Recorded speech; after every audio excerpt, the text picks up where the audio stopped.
Assalamualaikum warahmatullahi wabarakatuh. Perkenalkan, nama saya Deli Tresya Putri dari PMI Rayon Abdurrahman Wahid, Komisariat UIN Wali Songo, Semarang. Tujuan saya membuat video ini adalah guna memenuhi tugas akhir dari pelatihan kader dasar yang dilaksanakan oleh PMI Komisariat UIN Wali Songo, Semarang. Nah, dalam kesempatan video kali ini saya akan membahas mengenai porsi perempuan dalam format politik dan ekonomi. Berbicara mengenai politik dan ekonomi, tentunya kita semua sadari bahwasanya politik dan ekonomi itu tidak dapat dipisahkan. Nah, sebelum kita berlanjut ke korelasi antara politik dan ekonomi serta bagaimana porsi perempuan di dalamnya, kita juga harus tahu mengenai apa itu politik dan apa itu ekonomi. Politik adalah ilmu yang mempelajari tentang seluk-beluk ketatanegaraan, baik itu berhubungan dengan pembangunan maupun keadilan dan sebagainya. Sedangkan ekonomi adalah ilmu yang mempelajari tentang keuangan negara. Nah, jadi di sini kita bisa melihat bahwasanya apa itu korelasi antara politik dan ekonomi sendiri dari pengertiannya, yaitu sama-sama demi kemaslahatan umum serta sama-sama mengurusi tentang kenegaraan. Eksistensi gerakan perempuan dari masa ke masa itu sangat menunjukkan signifikasi. Nah, contoh misal seperti perempuan sendiri dapat mempengaruhi beberapa bidang-bidang, baik itu tingkat nasional maupun sampai ke tingkat internasional. Nah, namun sangat disayangkan di Indonesia sendiri, kesenjangan antara perempuan dan laki-laki itu masih saja menjadi permasalahan, yaitu misal seperti pada bidang politik dan ekonomi. Jika kita melihat populasi dari penduduk Indonesia pada tahun 2010, bahwasanya 49,75% dari populasi Indonesia itu dipegang oleh perempuan.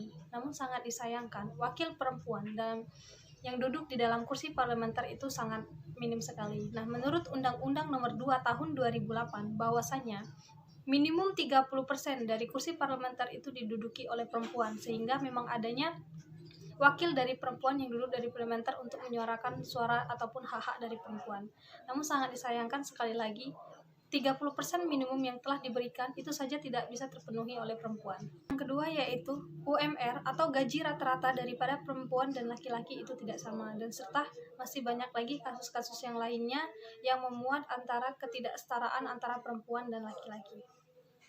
Beruntungnya, terkait dari gaungan kesetaraan gender pada masa sekarang ini, itu tidak hanya berasal dari suara perempuan saja, tetapi juga dari suara laki-laki maupun gender identity lainnya. Nah, lantas, jika kesetaraan gender itu telah dicapai, apakah perempuan dapat sama persis dengan laki-laki, atau mungkin perempuan apakah bisa lebih dari di atas laki-laki? Nah, di sini kita juga harus mengetahui batasan-batasan perempuan dalam politik dan ekonomi sendiri.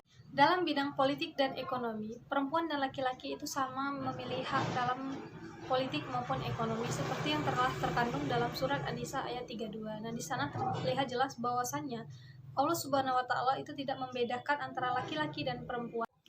Secara garis besar, peran perempuan dalam politik dan ekonomi itu ada beberapa pemikiran. Namun dari beberapa pemikiran tersebut, saya menyimpulkan bahwasannya perempuan boleh saja terjun ke masyarakat ataupun mengabdi ke masyarakat, baik itu di dalam bidang politik maupun ekonomi.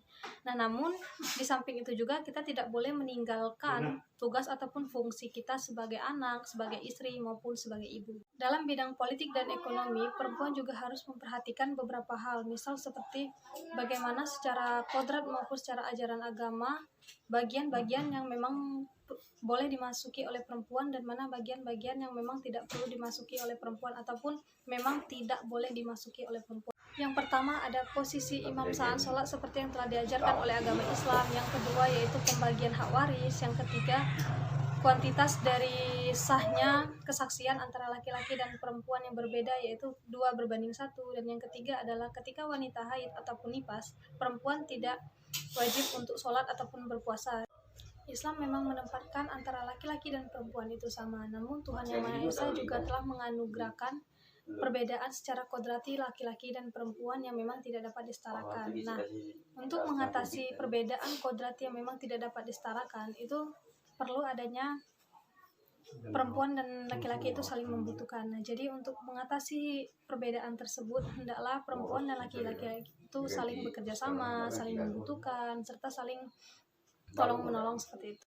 Demikian materi yang dapat saya sampaikan mengenai porsi perempuan dalam politik dan ekonomi di Indonesia sendiri. Apabila ada kesalahan, saya mohon maaf dan mohon kritik dan sarannya juga. Saya akhiri, wabillahi taufiq wal hidayah. Wassalamualaikum warahmatullahi wabarakatuh.